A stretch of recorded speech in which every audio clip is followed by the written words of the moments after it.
As Week 2's game approaches versus San Jose State Saturday for Texas, we close the book on Ohio State and look forward. There weren't a ton of positives last week, but there was one position group that really stood out.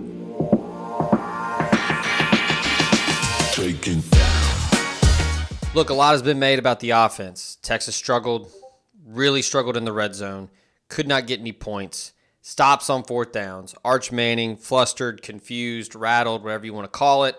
There was one position group, though, that had themselves a day, and that was the Texas defensive line.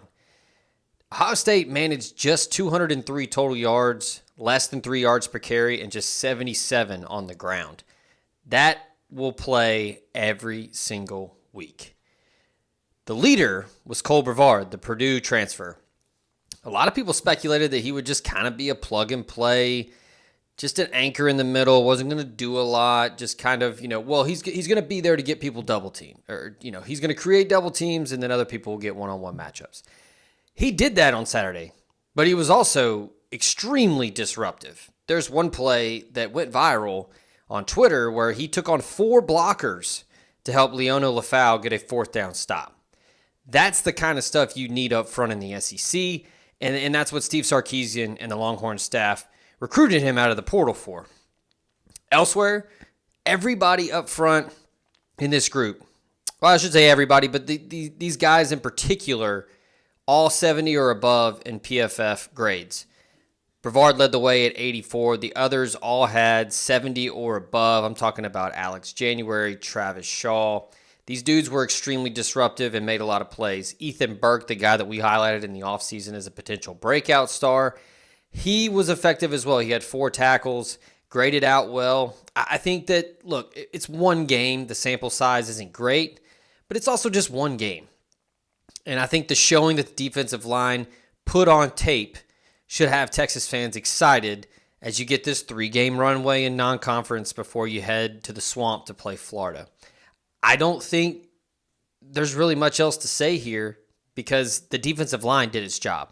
I think Steve Sarkisian and that staff were extremely excited about the performances, and I think mainly because most of them were transfers, the ROI out of the portal, that's got you pretty happy, right?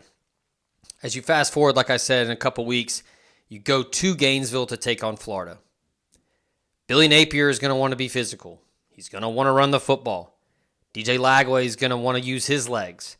You're going to need that push up front from Hero Kanu, from Cole Brevard, from Travis Shaw, from Ethan Burke.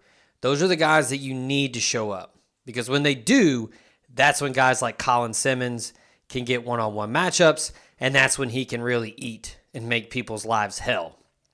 He didn't get to do it a lot last week against Ohio State. But if you look ahead down the calendar, this defensive line group could make this Texas team an elite group and can get them back into the college football playoff discussion, which I think they will be. But this is what you need out of the portal. This is why Steve Sarkisian recruited these guys. And after losing so much from last year's elite defense, this group right here is going to keep the Longhorns in the mix all year long.